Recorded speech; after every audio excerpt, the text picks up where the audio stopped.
Welcome to the Barents Observer and this podcast where we bring up pressing issues and look behind the headlines. My name is Atle Staalesen, and today we are going to talk about Russian memory politics. And the guest in today's podcast is Kari Aga Myklebost, Professor of History at the UiT, Arctic University of Tromsø. Welcome, Kari. Thank you. You are one of the key people in the project called Nordmemo. Can you please say a few words? What is memory politics, and why has history become such an important tool for Putin's security policies over the last 2 decades? Well, the Nordmemo project studies Moscow's memory policies on a regional level, so how Moscow instrumentalizes the past for political purposes today. And this is key to Putin's policies because controlling history, controlling the past is a way of controlling the population. So I would actually say that Moscow's memory policies towards its regions on a domestic level, towards neighboring states as part of its foreign policy is sort of a basic fundament of Moscow's information policies. We all know that a very important part of why Putin is controlling Russia is the simple fact that he has state censorship. So controlling information equals or includes also controlling history, and this is a very, very powerful political tool. So in our project, we have studied over 6 years, actually, how Moscow's state memory policies are received on a regional level in northwest Russia, and how local regional actors in Murmansk, Arkhangelsk, Petrozavodsk, how they negotiate, how they receive the policies coming out of Moscow concerning the past. And we also look into how Moscow is using memory policy as a diplomatic tool in relations with Norway. We've seen a strong turn towards authoritarianism in Russia over many years. How is memory policies a part of this trend? Under Putin, I would say history has become securitized in the sense that it's actually part of the security policy of the current regime. And this is reflected, for example, in Putin's amendments to the Russian constitution in 2020, where very concrete formulations about what you can say and what you can write about history are actually part of the constitution. And what you can also state about history is part of the penal code. So this all speaks to the fact that history is not about the past in Russia. It's about the present and controlling the political development of Russia today. And then you have this, I would say, cult, state-driven cult in Russia around World War II, what is known in Russia as the Great Patriotic War. So this is also a key focus in our project. We focus specifically on how memories of the Great Patriotic War are instrumentalized in Russia today. And you mentioned the Second World War. Why is this so important for Putin's regime today? I think it has to do with several factors. One very important thing is that on a micro level in Russia, memories of the Great Patriotic War still exist in very many families. And there are strong emotions and family memories connected to losses and heroic deeds and family memories about the war. So this makes the tool stronger because it appeals to people's emotions and identity and who they are. So this is one reason. And I think another reason why World War II has become so focal in Putin's memory policies is that there was already a tradition from Soviet times. During Leonid Brezhnev, Soviet regime started a rather targeted policy of mythologizing the Great Patriotic War. So Victory Day celebrations, commemorations on May 9, and also this cult-like mythology around the victory over Nazi Germany and the Red Army's big efforts and sacrifices in winning down over the German regime. So you have this tradition, and Putin has picked up on this tradition, and he knows that there is a strong emotional appeal with these memories. So they resonate with people and are easily instrumentalized. How are these narratives about the Second World War being used in the ongoing war in Ukraine? Well, one thing that we see in our project is a key factor is what we call war merging. The mixing sort of symbols and narratives and memories from the Great Patriotic War with the current warfare in Ukraine.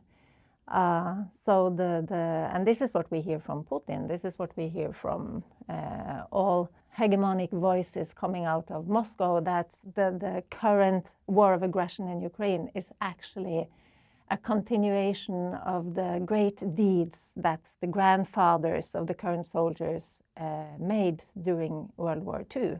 So they are creating this illusion that they are fighting Nazism again, this time the neo-Nazi regime in Kiev, like they fought down German Nazism during World War II. So this is a very open policy of creating this false connection between what is still remembered as a very positive event in Soviet history, something to be very proud about, the actual conquest of Nazi Germany and fighting down of Nazism, and today's illegal war of aggression, which is something quite else.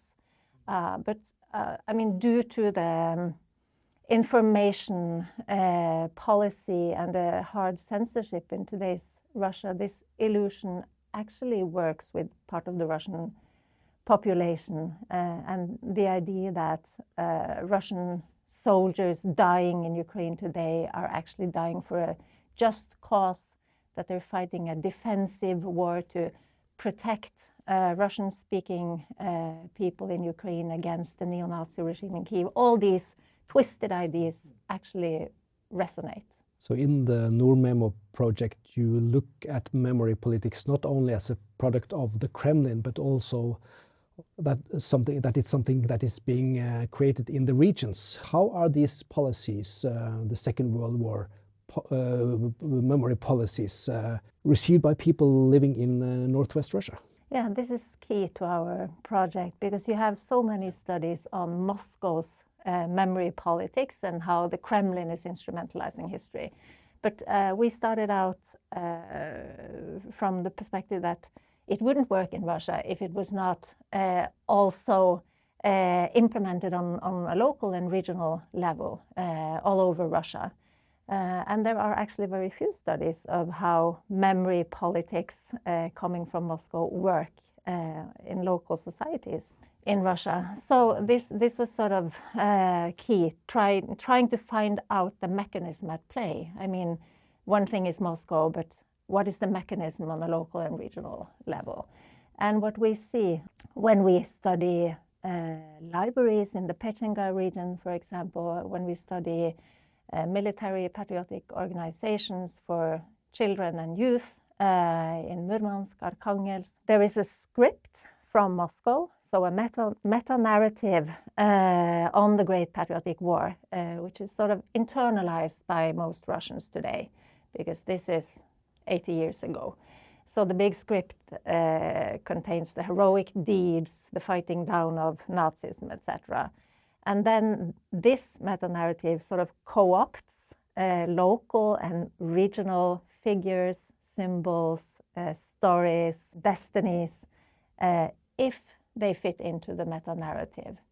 So the mechanism is much about encouraging and picking up what can be used. Also, of course, about suppressing what is not accepted by Moscow on a local level.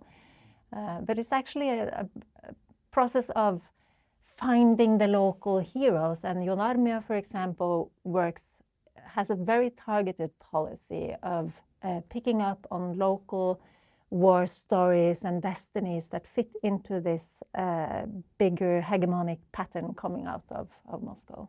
Both you and I have traveled much in the Russian north and in the border regions, the Russian border regions towards Norway and Finland, and there are war memorials all over the place. Why have they built so many, and why do they continue to build new ones today? That's a very interesting phenomenon, and of course the new memorials are growing in numbers rapidly after the full-scale invasion of Ukraine and the need to commemorate new deceased dead soldiers. But this is a landscape, the border region between Norway, Finland and Russia in the north. World War II was very intensive. You have these old war memorials. This landscape is dotted with war memorials commemorating not only soldiers but also Soviet prisoners of war. We have these all over Norway, and they were put up in the late 1940s and some of them in the 1950s even. And the density on the Russian side is of course very high. You have this whole Soviet tradition of commemorating the Great Patriotic War, starting from Leonid Brezhnev that I mentioned. And then with Russia's new war in Ukraine since 2014, there has been a need to legitimize the war by completing this memoryscape with new memorials that sort of help tell a story that the local population can accept.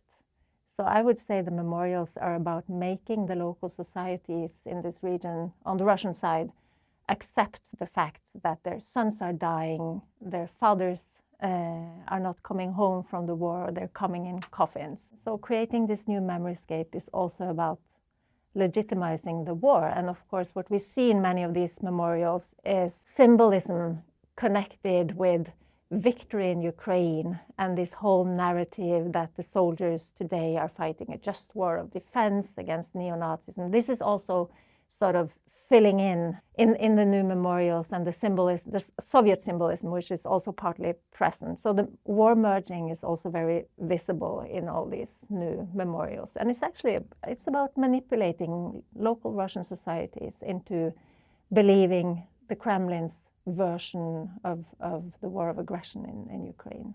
When we look at Russian memory policies towards Norway, we see a rather distinct development after 2012 and after the start of Putin's third presidency.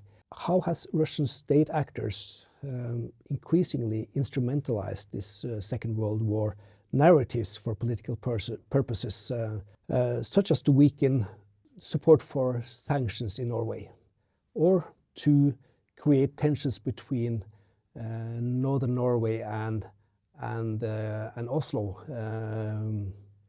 in public opinion? This is actually a basic topic in our project that we have several articles on. Well, there is a tradition from the Soviet period between Norway and the Soviet Union of commemorating the Soviet Red Army liberation of Eastern Finnmark together.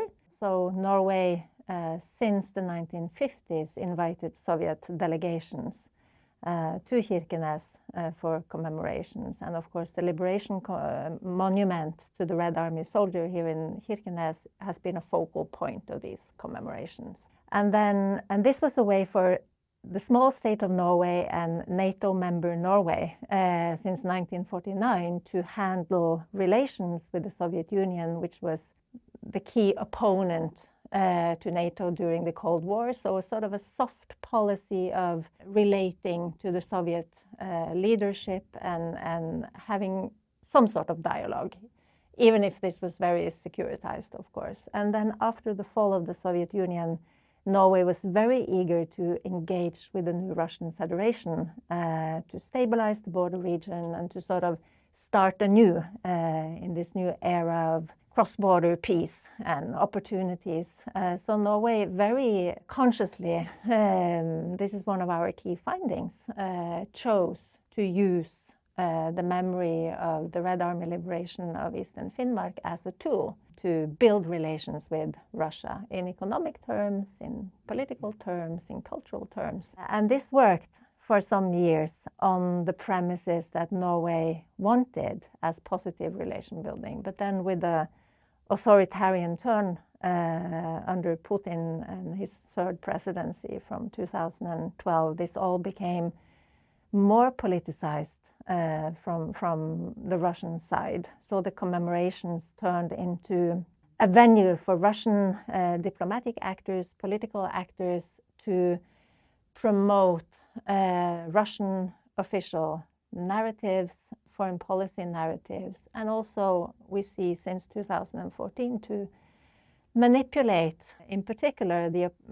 public opinion in northern Norway to forward ideas that the sanction policy adopted by Oslo in 2014 was not in the interest of northern Norway because we had this allegedly cross-border, very special relationship that stood above the so-called Ukraine crisis. Why is this region so important? Why is Kirkenes, Eastern Finnmark, northern Norway so important for Moscow? Yeah, good point. It's very important to emphasize that this manipulation targeting the northern part of Norway has nothing to do with the population here and that they are particularly easy to manipulate or anything like that. It's about the geographical proximity to areas of great military and strategic importance to Russia. So the Kola Peninsula and the Barents Sea with Norway, Zemlya and Franz Josefs Land and the military complex that Russia has in the Barents Sea. So it's about the geographical location of northern Norway. Moscow sees itself in a strategic competition in these areas and would want to control them in an open conflict with NATO. So Russian influence and a positive public opinion towards Russia in northern Norway is highly important for Moscow. We see now that Moscow, Russian authorities deliberately say that the Red Army liberated all of northern Norway, although the fact is they, in October 1944, only pushed the Germans out of parts of Eastern Finnmark. Why are they having this emphasis on all of northern Norway? You know, it's funny because this happened in Soviet times as well.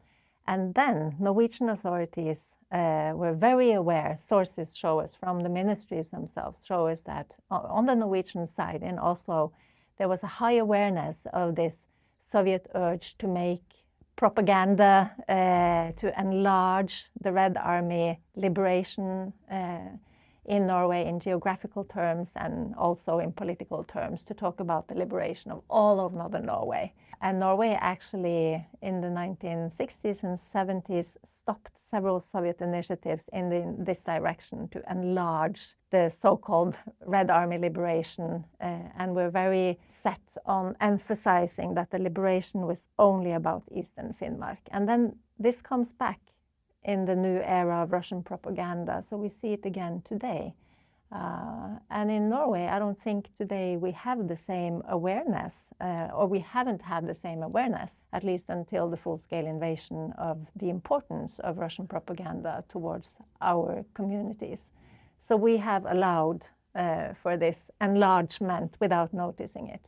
And there is a clear parallel also in, you know, the mixing of the Russian liberation, the so-called Russian liberation, with what actually was a Soviet Red Army liberation. So we have accepted to a great extent Moscow's claim that this was a Russian victory in defeating Nazi Germany. And of course this is the same that we see in Ukraine, in the Baltic states. This is a general pattern in Moscow's hegemonic narrative about the Great Patriotic War, that this was a Russian victory, and they do not want to speak much about the fact that the Soviet Red Army, of course, consisted of soldiers from Ukraine, from Georgia, from the Stan state, from many former Soviet republics that are no longer under Moscow's control. But if we look a little more at Kirkenes, this Norwegian border town, very close to Russia. How has Russian memory policies and war commemoration changed after Russia went to war against Ukraine? What we see is a stronger element of manipulation, targeting in particular the sanctions and trying to create disagreement between the public opinion in the north and the government in Oslo about Norway's Russia policy.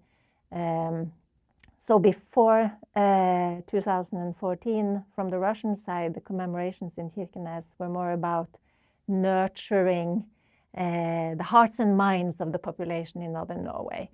After 2014, we have very clear examples targeting the sanction policy. For example, in 2015, immediately after the 70th anniversary of the Red Army liberation of Eastern Finnmark, the Russian embassy in Oslo sent a letter to the Norwegian Ministry of Defense asking to have this joint effort to lift a Soviet airplane from the Tana Fjord, and then a joint Russian-Norwegian commemoration of the pilots who were lost. And of course, Norway and the Ministry of Defense had to reject this because part of the sanctions was that there were no longer any military bilateral broad contact. So the Ministry of Defense in Norway could not do this together with Russian military actors, which were required to lift the plane. And this no from the Norwegian ministry stirred great tensions in Kirkenes and protests at the Liberation Monument in support of relations with Russia and against the sanctions. So this is an example of manipulation and the using of memories of World War II, which are very important to many people here in Kirkenes as well. And the idea that there has been this cross-border Norwegian-Russian comradeship in arms fighting down Nazi Germany is rather strong in northern Norway, and particularly in Eastern Finnmark. So using this opportunity to make Norway reject a joint war commemoration project stirred tensions. And there is no doubt that this was intentional from the Russian side and a way of turning the public opinion locally here against the government in Oslo and making it rather uncomfortable for the Norwegian authorities to stick to the sanction policy. So this is one of many examples. Here locally in Kirkenes, we see a relatively small group of Russian citizens assembling mostly at the war memorial in town, and mostly at the 9th of May and also on 25th of October, the day of the so-called liberation of the town from the Nazi occupation. What do you think? Are these commemoration a heartfelt commemoration, or is it more a kind of a political manifestation of these local people? You know, it's probably both. It's really hard to know what are the intentions of each individual joining in on these commemorations. But there is no doubt, I mean, these commemorations are organized by the Russian General Consulate in Kirkenes, by the Russian Foreign Service in Norway. And there is no doubt that from the Russian state's side, these are political manifestations and political demonstrations and propaganda, valuable propaganda events where the Russian Foreign Service in Norway can promote Moscow's foreign policy narratives about the current aggression in Ukraine. This is what we've seen since 2014 and more intensely since 2022. But that said, I do believe, I have Russian friends and colleagues who feel strongly about war commemorations because they have relatives and family histories, as we talked about. And I do believe that they come with sincere intentions of commemorating the historical events. But the level of manipulation from the Russian authorities and the instrumentalization of these events is very high. And what we see since 2022 and the full-scale invasion is that the Russian Foreign Service is more and more using these events to provoke uncomfortable political debates, to stir tensions, to create divisions here locally in Kirkenes over how to relate to Russia, how to relate to what is now a more and more closed border. So they're actually stirring up what is already a very difficult policy field for the local society. And again, they're playing on emotions on an individual level. So these are tools that work. This week, the Russian General Consulate in Kirkenes will once again organize a ceremony at the War Memorial in town in connection with the October 25th Liberation Day. What can we expect? That will be interesting to see. But what we have seen over the last few years are these intensified provocations.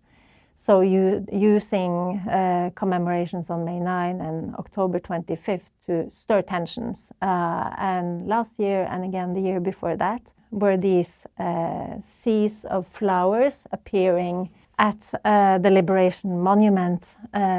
Allegedly, money have been collected through Russian language social media from all over Europe, from Portugal in the south to Finnmark in the north, from citizens not only of Russia but also former Soviet republics to collect funding and make this sea of flowers. So it seems all very friendly and good. This is the narrative circulating in Russian language social media. But what is actually happening is that these seas of flower are monopolizing the Liberation Monument and making it harder for the municipality to arrange Norwegian commemorations in a way that is in line with our interpretation of World War II and what was happening in Kirkenes in 1944. So, and this is, I mean, we know this from the Baltic states. To monopolize monuments by flowers is a rather subtle strategy because flowers are hard to oppose and seemingly these are just, friendly acts. But in Riga, for example, some years back, a big Soviet war memorial was surrounded by this sea of flowers.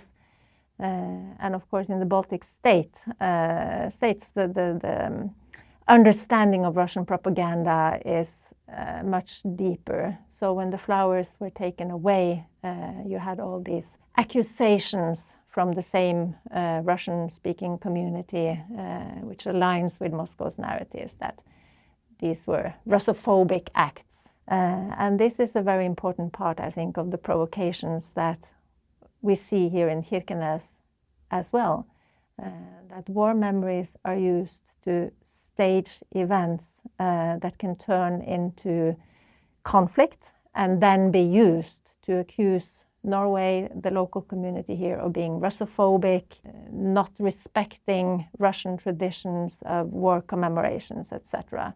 So I will be very interested to see what happens this Saturday, and my guess is that we are having a new sea of flowers because it's been very effectful for the last couple of years. Kari Aga Myklebost, thank you so much for this conversation. Thank you for watching. Thank you for listening. Keep on following the Barents Observer. Goodbye.